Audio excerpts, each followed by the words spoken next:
Hello guys, welcome back to our channel. அம்மா ஊர்லேருந்து பெலாக்கா எடுத்துகிட்டு வந்திருந்தாங்க. அது இன்றைக்கி தான் பழுத்துருச்சு. ஸோ அதை வந்து இன்றைக்கி நம்ம கட் பண்ணிடலாம். கட் பண்ணுறதுக்கு முன்னாடி கையில் நல்லா ஆயில் அப்ளை பண்ணிக்கோங்க. ஸோ நம்ம கட் பண்ணுற கத்திலையும் நம்ம லைட்டாக ஆயில் அப்ளை பண்ணிக்கலாம். ஸோ இன்றைக்கி தான் இந்த கத்தி வேலை செய்யுதுங்க. ஆன்லைனில் வாங்கி கிட்டத்தட்ட ஒரு 5 மாதம் ஆகுது. ஸோ இன்றைக்கி தான் இந்த கத்தி யூஸ் ஆகுது பெலாக்கா வெட்டுறதுக்கு. அந்த இன்னொரு இன்ஃபர்மேஷன் என்னன்னு பார்த்தீங்கன்னா, ஸோ என்ன மாதிரி யாரும் பெலாக்காவை கட் பண்ணிடாதீங்க. இதுதான் என்னோடய ஃபஸ்ட் டைம். நான் இப்போ தான் பெலாக்கா கட் பண்ணுறேன். எப்போவுமே அம்மா தான் கட் பண்ணி கொடுப்பாங்க, இல்லைன்னா அப்பா கட் பண்ணுவார். So this is my first time நான் பெலாக்கா கட் பண்ணுறேன். ஸோ ரொம்ப ஸ்ட்ரகிளு, கஷ்டப்பட்டு கட் பண்ணேன். ஸோ கட் பண்ண பார்த்திங்களா, இன்னும் கொஞ்சம் ஒரு நாள் விட்டு இருந்தால் இன்னும் நல்லா ஃபுல்லாக பழுத்துருக்கோங்க. ஸோ நான் வந்து அதுக்கு ஒரு நாள் முன்னாடியே கட் பண்ணிட்டேன். ஸோ பார்த்திங்கன்னா கொஞ்சம் ஒரு 80% தான் பழுத்துருந்தது.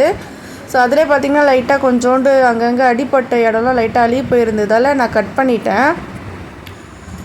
ஸோ ஃபஸ்ட்டு கட் பண்ணி என்ன பண்ணால் அதில் பால் வரும் பார்த்திங்களா. ஸோ இந்தமாதிரி வச்சு நியூஸ் பேப்பர் கவர் அந்த மாதிரி வச்சுக்கோங்க. வச்சுக்கிட்டிங்கன்னா அது தொடச்சி எடுத்துக்கோங்க. ஸோ அது அப்படியே போயிடும். ஸோ தொடச்சி எடுத்துக்கிட்டு நான் கட் பண்ண ஆரம்பிச்சிட்டேன். ஸோ கட் பண்ணாமல் இது ரொம்ப பழுக்காதால் நான் என்ன பண்ணிட்டேன்னா எடுத்து வச்சுட்டேங்க. எடுத்து வச்சுட்டு அடுத்த நாள் தான் ஃபுல்லாக கட் பண்ணேன். அடுத்த நாள் வந்து இன்னுமே நல்லா ஒரு 90% பழுத்து இருந்தது. ஸோ அதை நான் கட் பண்ணிவிட்டு எல்லாத்தையுமே பக்கத்து வீட்டுக்கு எதிர்த்து வீட்டுக்கு எல்லாேருக்கும் கொடுத்துட்டு நாங்களும் கொஞ்சம் ஷேர் பண்ணி சாப்பிட்டோம். ஸோ அடுத்த நாள் சாப்பிடும்போது இன்னும் டேஸ்ட்டாக இருந்தது. இப்போ பார்த்திங்கன்னா உங்களுக்கு தெரியும், கொஞ்சம் இன்னுமே பழுக்காமல் ஒரு லைட் எல்லோ கலரில் தான் இருக்கும். இது வந்து நல்ல டேஸ்ட்டான பழங்க. இந்த வருஷம் என்னன்னு தெரியல, கொஞ்சம் சொதப்பிருச்சு. எல்லா காயுமே அப்படி தான் இருந்தது. ஸோ டேஸ்ட் இருக்குது, பட் ஃபஸ்ட்டு மாதிரி இருந்த ஒரு டேஸ்ட் வந்து இதில் இல்லை. கொஞ்சம் கம்மியாக தான் இருந்தது. பட் இருந்தாலுமே ஓகே, சூப்பராக இருந்தது. அஸ்பி பாப்பா ரொம்ப விரும்பி சாப்பிட்டா. பட் ஷிஃபானுக்கு அவ்வளோ பிடிக்கல. அஸ்பி பாப்பா மட்டும் நல்லா விரும்பி சாப்பிட்டா. ஸோ இது எல்லாத்தையும் நான் கட் பண்ணி எடுத்து வச்சுக்கிட்டேன். தென் அப்புறம் பார்த்திங்கன்னா, இப்போ நம்ம அந்த கட் பண்ணுற கத்தியில் வந்து பால் நிறையா ஒட்டியிருக்கும். சில பேருக்கு வந்து அது எடுக்கிறதுக்கு ரொம்ப கஷ்டப்படுவீங்க. அதை நான் எடுக்கிற மெத்தட் வச்சு நான் உங்களுக்கு சொல்லித்தரேன். ஸோ அந்த கத்தி என்ன பண்ணுறீங்கன்னா, நீங்கள் ஸ்டவ் ஏதாச்சும் ஆன் பண்ணிவிட்டு அந்த ஹீட்டில் காமிச்சிங்கன்னா அந்த பாலெல்லாம் உருகிடும். ஸோ அதை வந்து ஒரு வேஸ்ட்டான கத்தியோ இல்லைன்னா ஏதாச்சும் ஸ்டீல் மாதிரி இருந்துச்சுன்னா அதை சுரண்டி நீங்கள் சூடு காட்டி எடுத்திங்கன்னா ஈஸியாக அந்த கத்தியில் இருந்ததுலாம் போயிடும். ஸோ நீங்கள் அதுமாதிரி ட்ரை பண்ணி பாருங்கள். நான் அப்படி தான் பண்ணுவேன்.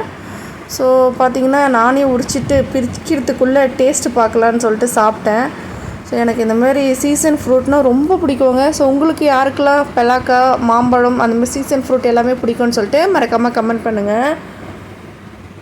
எங்கள் வீட்டில் வந்து எல்லா பழமும் இருந்துச்சுங்க. கொய்யாப்பழம், வாழைப்பழம், பலாப்பழம், மாங்காய், சப்போட்டா, அப்புறம் அன்னாச்சி, அப்புறம் சீத்தாப்பழம்,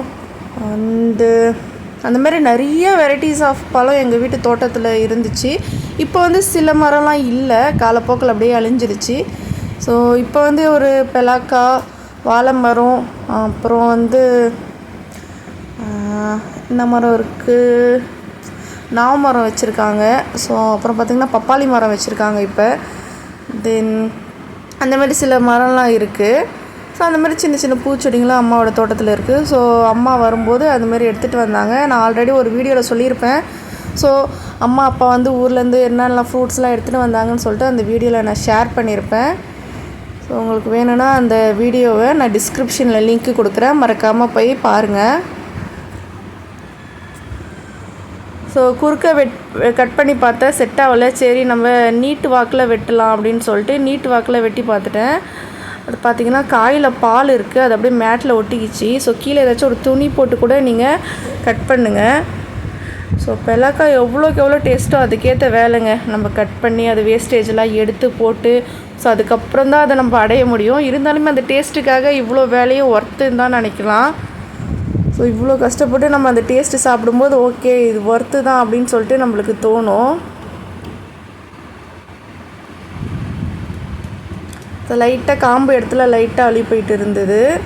ஸோ அதுவும் நான் கட் பண்ணி எடுத்து வச்சுட்டேன்.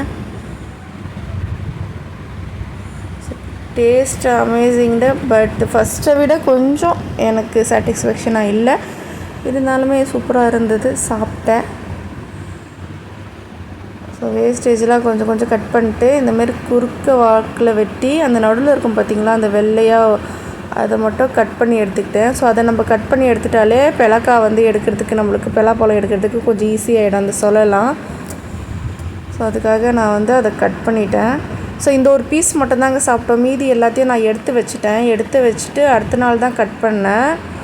ஸோ பார்த்திங்கன்னா இப்போ ஈஸியாகிடும் நம்மளுக்கு அது பறிக்கிறதுக்கு. ஸோ இது மேலே இப்போ பால் இருக்குங்களா, அது வந்து நம்ம நியூஸ் பேப்பர் வச்சு லைட்டாக இந்த மாதிரி டச் பண்ணி எடுத்துகிட்டா அதில் இருக்க பாலெலாம் போயிடும்.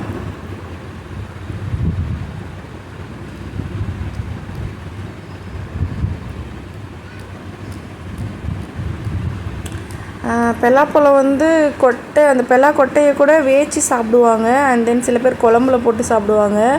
எனக்கு எப்படி சாப்பிட்டாலுமே அது பிடிக்கும். ஸோ வேச்சு சாப்பிட்டாலும் அது நல்லாயிருக்கும். அண்ட் தென் சாலாவில் போட்டு குழம்புல போட்டு செஞ்சாலுமே அது சூப்பராக இருக்கும், உடம்புக்கும் நல்லது. ஸோ நீங்களும் அந்த கொட்டையை தூக்கி போடாமல் அதை வந்து ட்ரை பண்ணி காய வச்சுட்டு அந்த தோலை உரிச்சிட்டு வேக வச்சு சாப்பிட்டு பாருங்கள். உண்மையாக சூப்பராக இருக்கும். குழந்தைங்களும் விரும்பி சாப்பிடுவாங்க. நல்லா மாவு மாதிரி இருக்கும் நம்ம சாப்பிடும்போது.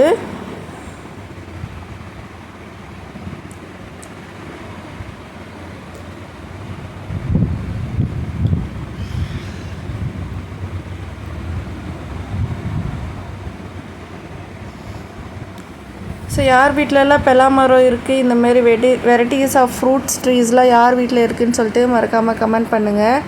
ஸோ கிராமத்தில் இருந்தாலும் இது ஒரு ப்ளஸ்ஸுங்க நம்மளுக்கு. ஸோ எந்த ஃப்ரூட்ஸும் தேடி நம்ம வெளியே போகணுன்னு அவசியம் இல்லை. நம்ம வீட்டு தோட்டத்துலேருந்தே பறித்து சாப்பிட்டுக்கலாம்.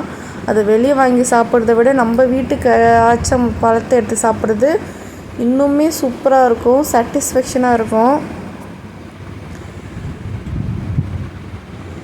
இது வந்து இப்போதைக்கு நாங்கள் மட்டும் வீட்டில் இருக்கிறவங்களாம் சாப்பிட்டோம். ஏன்னா இது ரொம்ப பழுக்காதால் நான் யாருக்குமே கொடுக்கல.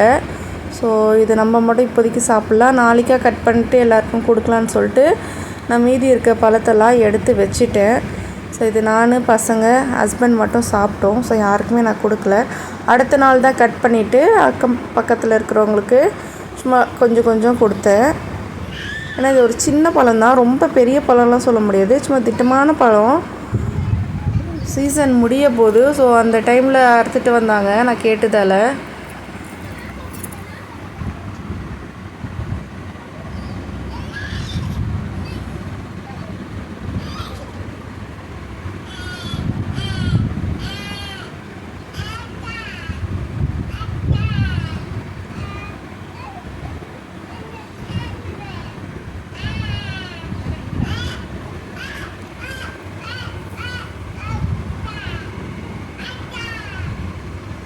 ஸோ பறித்து போடுறதுக்கு முன்னாடி எனக்கு டெம்ப்டிங் தாங்கலைங்க. நான் அப்படியே ஒன்று ஒன்றா நான் சாப்பிட்டுட்டு அப்படியே 1-2 பறித்து போட்டுருந்தேன். 1-2 நான் அப்படியே வாய்க்குள்ளே போட்டுக்கிட்டேன். ஏன்னா எனக்கு டெம்ப்ட்டு தாங்கலை. ஸோ அதெல்லாம் நான் சாப்பிட்டுக்கிட்டே இருந்தேன். ஸோ இதெல்லாம் உரித்து எடுத்து வச்சாச்சு. ஸோ இந்த சக்கைலாம் மாடு நல்லா சாப்பிடும்னு சொல்லுவாங்கங்க. நம்ம மாடுக்கு போட்டால் அந்த சக்கைலாம் நல்லா சாப்பிடும். ஸோ அஸ்பிக்கு நான் வந்து ஒரு தட்டில் போட்டு கொடுத்துட்டேன். ஆல்ரெடி அவள் சாப்பிட்டா, பட் எப்படி இருக்குன்னு சொல்லிட்டு கேட்டேன். சூப்பராக இருக்குமா அப்படின்னு சொல்லிட்டு சொன்னான். ஷிஃபான் வந்து இப்போ எனக்கு பலாப்பழம்லாம் வேணாம், மாம்பழம் தான் வேணும்னு சொல்லிட்டு ஒரு மாம்பழம் சாப்பிட்டாரு. அது முழுசாக கூட பழுக்கலைங்க. அதுக்குள்ளேயே அவன் வேணும்னு சொல்லிட்டு அடம் பிடிச்சதால கட் பண்ணி கொடுத்துட்டேன்.